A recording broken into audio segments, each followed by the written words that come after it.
오늘 우리가 함께 읽으실 하나님의 말씀은 요한복음 6장 1절에서 15절입니다. 요한복음 6장 1절에서 15절입니다.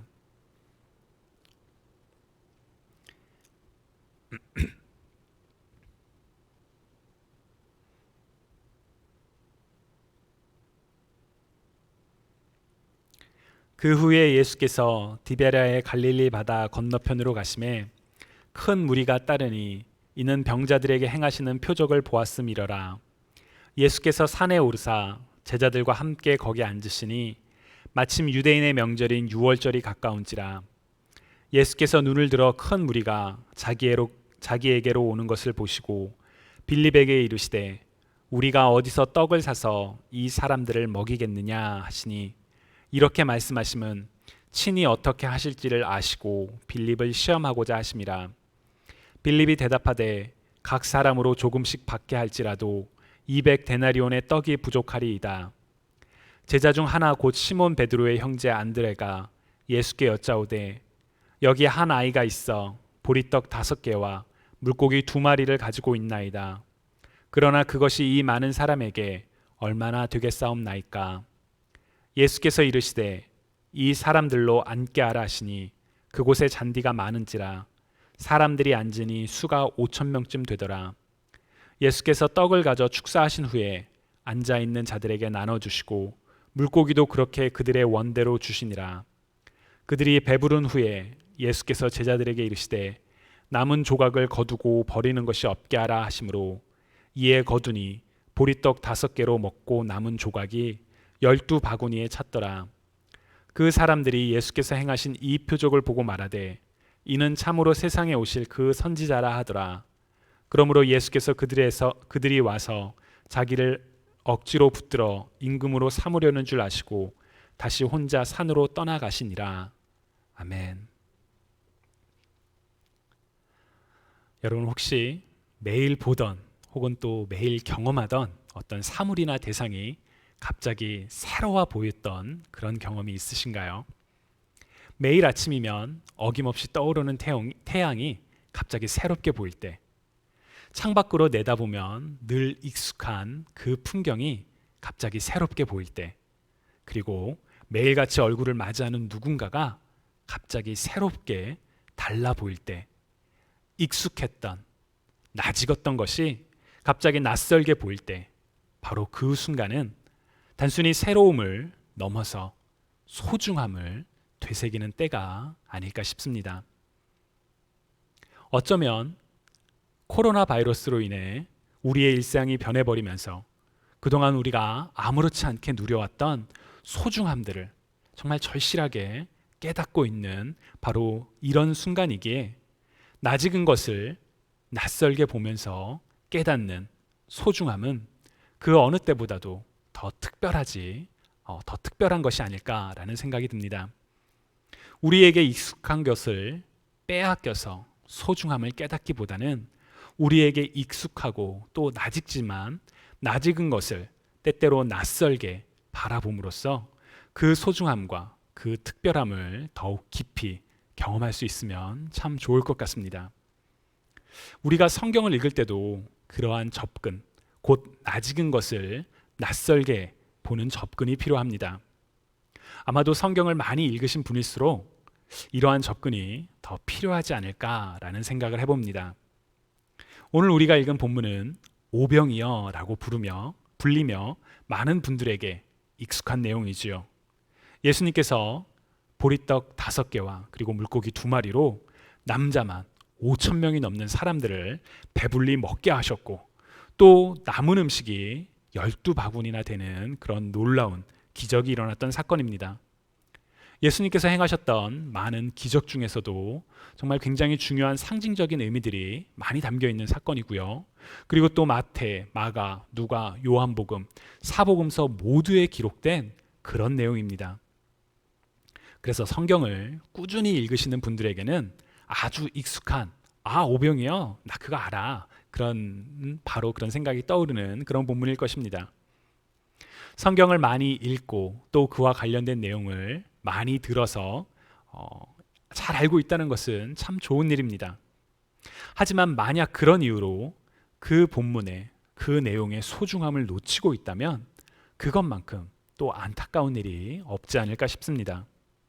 그렇기 때문에 우리는 낯익은 것이라 할지라도 낯설게 바라보는 연습이 필요합니다.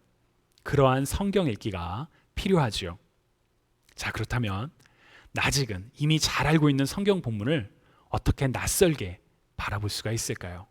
여러분 어떻게 하면 될까요? 어떻게 하면 낯익은 성경 본문을 낯설게 새롭게 읽을 수가 있을까요?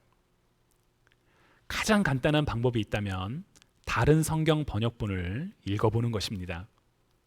저는 어렸을 적에 성경을 읽으면서 개역 한글 성경이 참 익숙했습니다. 다른 책들에서는 발견할 수 없는 무언가 다른 그런 문체와 표현, 그리고 권위 있는 듯한 그런 말투에, 그리고 그런 말투를 통해 증거되는 하나님에 관한 이야기. 그래서 개역 한글이 참 좋았습니다. 개역 한글 성경이 아닌 다른 성경들, 예를 들어 현대인의 성경이라든지 아니면 표준 세번역이라든지 그런 성경들은 그 당시에는 읽을 수가 없었습니다. 어색할 뿐만 아니라 무언가 불경스러운 죄를 짓는 듯한 그런 느낌도 받기까지 했습니다. 한참이 지나고 나서야 성경이 처음에 한글로 쓰여진 것이 아니라 그리스어와 히브리어로 쓰여졌으며, 그리고 내가 읽고 있는 성경이 누군가가 번역한 내용이라는 것을 알고 나서야 비로소 다른 번역본들의 마음이 열리기 시작했습니다. 여러분들은 어떠신가요? 어색하게 느껴지실 수도 있지만 다른 성경 번역본들을 읽는 것은 낯익은 것을 낯설게 바라보게 해주는 그런 유익이 있습니다. 이전에 익숙한 문체에서는 발견하지 못했던 것들을 새롭게 발견하면서 성경에서 선포되고 있는 메시지에 더 주목하게 되는 그런 경우도 있지요. 또 여러 번역본들을 비교하면서 읽다 보면 서로 다른 표현과 그리고 번역의 차이점 등을 통해서 성경을 더 깊이 이해하는 그런 유익이 있기도 합니다. 그래서 열린 마음으로 다양한 성경 번역본들을 읽는 것은 의미가 있고 또 필요한 일입니다. 또 다른 방법으로는 어떤 것이 있을까요? 성경을 비교하면서 읽는 것입니다. 예를 들어 요새 교육부에서 바울 서신서 읽기를 진행하고 있는데, 바울이 쓴 편지들을 집중적으로 읽다 보니까 각각의 서신서들이 유기적으로 연결되어 있다는 그 내용이 눈에 들어오기 시작합니다. 예를 들어 로마서의 내용이 에베소서에 있고요, 또 고린도후서의 내용이 갈라디아서에 있습니다. 서로 다른 시기에 다른 지역, 다른 수신자들을 대상으로 쓴 편지지만 그 안의 내용들이 서로 중첩적으로 반복되기도 하고 유기적으로 연결되어 있다는 점들이 눈에 들어옵니다. 그래서 뭐랄까, 눈이 열린 듯한 그런 느낌을 갖고 요새 성경을 읽고 있습니다. 사복음서 같은 경우에도 이처럼 비교를 하며 읽으면 유익이 더 큽니다. 혹자는 복음서의 내용이 같은 사건임에도 서로 일치하지 않는다, 이건 문제가 있는 것이다 라고 비판을 하기도 합니다.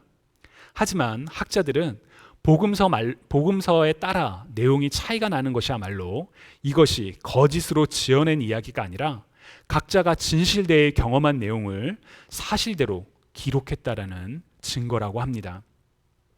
그래서 사복음서에서 공통적으로 드러나는 사건이 어떻게 복음서마다 차이가 나는지를 주목하는 것은 참 유익하고 또 필요한 일입니다. 그 과정을 통해 낯익은 것을 낯설게 바라볼 수가 있기 때문입니다. 오늘 우리가 읽은 오병이어 사건은 아까도 말씀드린 것처럼 사복음서 모두에 다 기록되어 있는 사건입니다. 마태복음 14장, 마가복음 6장, 누가복음 9장, 요한복음 6장에 각각 기록된 오병이어 사건을 비교해서 읽으면 이 기록에 차이가 있다는 것이 눈에 들어옵니다. 특히나 오늘 우리가 읽은 요한복음 6장에만 나와 있는 조금 독특한 내용들이 있습니다. 오늘 본문 5절을 보시면 예수께서 눈을 큰 무리가 자기에게로 오는 것을 보시고 빌립에게 이르시되 우리가 어디서 떡을 사서 이 사람들을 먹이겠느냐 하시니 라고 기록되어 있습니다. 예수님께서 행하시는 표적들, 기적들을 보고 많은 사람들이 예수님을 따랐습니다. 그러다가 마을에서 멀리 떨어진 곳에 계실 때 많은 사람들이 모여 있는 것을 보고 이들의 먹을 것에 대해서 이들의 먹을 것을 어떻게 구할까? 어디서 구할까? 라고 말씀하신 것이지요. 그런데 마태, 마가, 누가복음에는 이러한 내용이 없습니다. 마태, 마가, 누가복음에는 예수님께서 말씀하시기 전에 제자들이 먼저 예수님께 나와 사람들이 먹을 것을 구하도록 마을로 보내자고 제안하는 내용만 나옵니다. 또 이 세 복음서에는 예수님과 대화를 나누니가 제자라고만 되어 있는데 요한복음에는 빌립, 안드레, 그리고 이름이 기록되어 있지 않은 아이가 구체적으로 기록이 됩니다. 저는 이 차이가 오병이어 사건을 이해하는 데 있어서 매우 중요한 해석적 관점을 제공한다고 생각합니다. 먼저 예수님께서는 사람들의 어려운 현실을 보고 말씀하고 계신다라는 사실에 우리가 주목할 필요가 있습니다. 이미 마가복음 6장 34절에서 예수님께서는 큰 무리를 보시고 그 목자 없는 양 같음으로 인하여 불쌍히 여기사 이에 여러 가지로 가르치셨다라고 성경은 기록한 바 있습니다. 당대에 많은 종교 지도자들이 있었지만 목자 없는 양처럼 방황하는 이들을 불쌍히 여기시며 그들에게 먼저 다가가셨던 예수님. 이제 큰 무리의 현실적인 문제들, 곧 먹을 것을 어떻게 구할까라는 그 문제에 대해서 예수님께서 먼저 말씀하시기 때문입니다.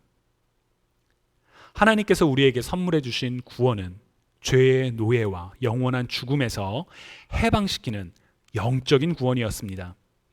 그러나 하나님의 구원과 복이 영적인 것만 머무르지 않습니다. 주님께서 이 땅에 머무르시면서 행하셨던 많은 기적들은 하나님께 영광을 돌리는 일이었으며 예수 그리스도의 정체성, 곧 하나님의 아들이심을 드러내는 가시적인 표적이었지요. 그러나 주님의 기적들은 사람들의 현실적인 문제들을, 사람들이 씨름하고 있는 문제들을 불쌍히 여기시며 안타까이 여기시며 그들의 삶의 문제를 해결해 주시는 것이었다는 것도 우리는 잊어서는 안 됩니다. 죽은 나사로를 살리셨고 38년 동안 누워있던 병자를 고치셨으며 예수님께서 하셨던 많은 기적들은 하나님의 아들 되신 예수 그리스도를 드러내는 동시에 고통받던 이들의 삶의 문제에 대한 직접적인 해답이었던 것이지요. 오늘 본문도 마찬가지입니다. 많은 사람들이 예수님을 따라 외진 곳으로 나와왔습니다. 주님께서는 때로는 육체의 욕구를 다스려야 한다.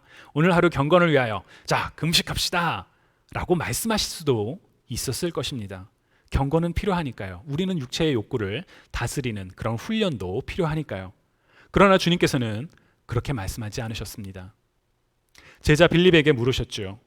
우리가 어디서 떡을 사서 이 사람들을 먹이겠느냐라는 질문이었죠. 빌립이 어떻게 대답했나요? 7절을 보시면 빌립이 대답하되 각 사람으로 조금씩 받게 할지라도 200데나리온의 떡이 부족하리이다 라고 답을 했습니다. 이 질문과 답을 유심히 보시기 바랍니다. 주님께서 빌립에게 물으신 질문은 돈을 가지고 있냐? 라는 질문이 아니었습니다. 돈이 있냐 없냐가 아니라 어디서라는 질문이었죠. 즉 어디서 소스를 물어본 것입니다. 왜냐하면 6절에 기록된 것처럼 주님께서 이렇게 말씀하시면 친히 어떻게 하실지를 아시고 빌립을 시험하고자 하셨기 때문입니다. 하나님의 아들이신 주님께서 폭풍을 잠잠케 하고 귀신을 쫓아내며 죽은 자를 다시 살리시는 그런 놀라운 능력을 가진 예수님께서 음식을 만들어내는 것은 아무런 것도 아니었을 것입니다. 그러나 주님께서는 예수님을 따라 나온 많은 사람들을 먹이시는 일에, 그들의 삶의 필요를 채우는 일에 주님을 사랑하고 따르는 제자들을 참여시키기 원하셨습니다. 그래서 제자에게 먼저 물어보신 것이지요. 우리가 어디서 떡을 사서 이 사람들을 먹이겠느냐? 아쉽게도 빌립은 주님의 질문을 이해하지 못했습니다. 어디서 음식을 구할 수 있겠냐라는 그 질문에 충분한 음식을 살 돈이 없어요 라고 대답했기 때문입니다. 사실 빌립과 같은 인물이 나쁘다라고 할 수는 없습니다. 현실적이지요. 분명하고 현실적인 계획 없이 일을 추진하려는 사람 옆에 빌립 같은 사람이 있으면 참 좋습니다. 왜냐하면 현실을 바라보게 하지요. 그러나 오늘 본문에서 주님께서 빌립에게 하셨던 질문은 현실이 아니라 믿음의 문제였습니다. 어디서 떡을 구할 수 있을까라는 질문이었죠. 또한 주님께서 행하시고자 하는 일에 참여시키기 위한 동역자를 부르시는 그런 질문이었습니다. 8절과 9절을 보면 제자 안드레가 주님께 나옵니다. 여기 한 아이가 있어 보리떡 5개와 물고기 2마리를 가지고 있나이다. 그러나 그것이 이 많은 사람에게 얼마나 되겠사옵나이까? 라고 말을 합니다. 빌립과 달리 안드레는 자신이 가지고 있는 것, 사실 안드레의 것이 아니지요. 그 아이가, 이름이 기록되지 않은 아이가 가지고 온 그 적은 음식, 보리떡 5개와 물고기 2마리를 이야기를 합니다. 아이가 가지고 있던 음식이기에 아마 사이즈도 적은 그런 음식이었지 않을까 싶습니다. 자신이 먹기에도, 아이가 먹기에도 부족한 양이었을지도 모르겠어요. 그 아이는 기꺼이 자신의 음식을 가져왔고 안드레는 그러한 사실을 주님께 말씀드렸습니다. 자신이 가지고 있는 것, 자신이 현재 할 수 있는 일을 주님 앞에 가져온 것이지요. 아쉽게도 안드레는 여기에 보리떡 5개와 물고기 2마리가 있습니다. 자, 이제 주님의 능력을 보여주세요 라고 이렇게 말하지는 않았습니다. 주님 앞에 가져왔지만 이것으로 많은 사람들에게 얼마나 되겠습니까? 라고 말을 하고 있지요. 그러나 주님께서는 그 적은 보리떡 5개와 물고기 2마리로 놀라운 일을 행하셨습니다. 11절을 보시면 예수께서 떡을 가져 축사하신 후에 앉아있는 자들에게 나눠주시고 물고기도 그렇게 그들의 원대로 주시니라 라고 기록되어 있습니다. 저는 여기서 축사했다라는 단어를 한동안 참 오해를 했었습니다. 축자가 들어가서 뭐 축복했나 보다 막 이런 생각을 했거든요. 그러나 원어를 살펴보면 유카리스테오라는 이 단어는 감사하다라는 뜻입니다. 즉 떡을 가지고 감사하셨다는 것이죠. 누구에게 감사했을까요? 안드레에게 감사했을까요? 그 음식을 가져온 아이에게 감사했을까요? 아니요. 요한복음에는 기록되어 있지는 않지만 다른 복음서에는 하늘을 우러러 축사하셨다라고 되어 있습니다. 곧 하나님께 감사를 드렸던 것이지요. 그렇게 하나님께 감사를 드린 후에 나눠준 음식은 남자만 5,000명이 배불리 먹고도, 그래서 즉 여자까지도 합치면 적어도 10,000명 이상이 배불리 먹고도 남아서 그 남은 음식이 12바구니에 찼다고 합니다. 어떻게 이런 일이 일어날 수 있었을까요? 이어지는 14절과 15절을 보시면 사람들은 예수님의 표적을 보고 참으로 세상에 오실 선지자라고 말을 했고, 일부는 자신들의 문제를, 자신들의 현실의 문제를 해결할 수 있는 주님을 자신들의 왕으로 삼고자 했기에 주님께서는 그들을 떠나서 혼자서 산으로 가셨다라고 기록되어 있습니다. 주님께서 행하셨던 표적이 우리의 삶의 문제에 대한 직접적인 답이기는 했지만 예수님께서 이 땅에 인간의 모습으로 오신 진짜 이유를 알지 못하고 자신의 필요만을 채우려는 그런 사람들의 목적을 인식하셨기 때문에 떠나셨던 것이지요. 주님이 사랑하시는 여러분, 이처럼 오병이어의 기적에는 정말 많은 중요한 내용들이 담겨 있습니다. 첫째로 하나님께서는 우리의 삶의 문제를 그대로 지나치시지 않는다라는 점입니다. 예수님께서 행하시는 기적은 하나님께 영광을 돌리는 일이었으며 예수님이 하나님의 아들 되심을 드러내는 표적이었지만 동시에 우리의 삶의 문제에 직접적으로 응답하시는 하나님이심을 분명히 증거하는 일들이었습니다. 주님을 사랑하시는 여러분, 하나님께서는 우리의 기도에, 우리의 고통에, 우리가 씨름하고 있는 문제에 응답하신다는 것을 믿으시는지요? 때로는 우리가 생각했던 대로, 때로는 우리가 바랬던, 하나님 정말 이 일은 이때 해결이 돼야 돼요, 이제 이거 안 되면 큰일 나요, 그런 시기에 응답되지 않을 수도 있습니다. 그러나 하나님의 때에 하나님의 방법으로 반드시 일을 이루시는 분이 바로 우리의 하나님이십니다. 너는 내게 부르짖으라. 내가 내게 응답하겠고 내가 알지 못하는 크고 놀라운 일을 내게 보이리라 라고 말씀하신 하나님을 붙드시기 바랍니다. 우리를 사랑하사 독생자까지도 아끼시지 않으신 하나님을 신뢰하며 믿으시며 나아가시기 바랍니다. 둘째로, 하나님께서는 하나님의 일에 동역자를 초청하신다는 사실입니다. 하나님께서는 창조 때부터 사람을 동역자로 부르셨습니다. 하나님의 형상을 따라 첫사람 아담을 지으시고 아담으로 하여금 하나님께서 창조하신 피조물들의 이름을 붙이게 하셨지요. 이름을 붙인다라는 것은 그 사물에 정체성을 부여하는 것을 의미합니다. 그래서 유대 문화에서 이름은 매우 중요한 의미를 가지고 있고, 하나님께서 한 사람의 인생을 변화시키실 때 그의 이름을 바꾸시기까지 합니다. 이처럼 중요한 이름을 짓는 일에 하나님께서는 사람을 동역자로 초청하셨습니다. 오늘 본문에서도 예수님께서는 홀로이 그 자리에 모인 모든 사람들의 삶의 문제를 해결하실 수도 있었지만 그렇게 하지 않으시고 동역자를 부르셨습니다. 주님의 부르심 앞에서 제자들은 온전히 대답하지는 못했죠. 빌립은 주님의 질문에 맞는 답을 하지 못했고, 안드레도 가지고 있는 것을 가져왔지만 확신이 없었습니다. 오로지 이름이 기록되지 않은 아이만, 어쩌면 자기에게도 너무나도 소중할 그 음식, 보리떡 5개와 물고기 2마리를 주님 앞에 가져 나왔지요. 그리고 주님께서는 그 동역자의 손길을 통하여 놀라운 일을 행하셨습니다. 자신의 능력으로 행하시지 않고 하나님께 감사함으로 행하셨지요. 하나님께서는 우리에게 많은 것을 요구하시지 않습니다. 물론 우리는 때로는 하나님 너무 많은 걸 요구하는 거 아니에요? 라고 이렇게 오해를 할 때도 있지요. 그러나 하나님께서 우리에게 주신 것들, 우리의 시간, 우리의 능력, 우리의 삶, 우리의 소유를 하나님께로 가져 나올 때 하나님께서는 그것들을 통하여 우리가 우리의 힘으로는 할 수 없는 놀라운 일을 행하시는 하나님이십니다.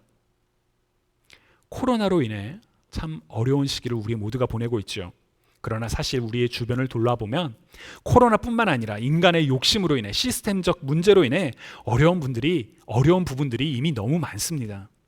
너무 문제의 골이 깊어서, 또는 너무 거대해서, 너무 얽혀 있어서 어디서부터 어떻게 손을 대야 할지 감이 오지 않는 경우도 많습니다. 그리고 사실 우리의 힘으로는 해결할 수도 없죠. 그러나 세상을 선하게 창조하시고 우리를 사랑하시는 하나님께서 우리에게 바라시는 것은 해결책이 아니라 하나님의 일에 우리가 할 수 있는 일들로, 우리가 가지고 있는 것들로 참여하는 것이라고 믿습니다. 세상의 관점으로는 아무런 의미가 없지요. 적어도 10,000명 이상의 사람들에게 보리떡 5개와 물고기 2마리가 무슨 의미가 있었겠습니까? 그러나 주님께서는 그렇게 주님의 부르심에 참여하는 이들을 통하여, 동역하는 이들을 통하여 그 누구도 할 수 없던 놀라운 기적을 행하셨습니다.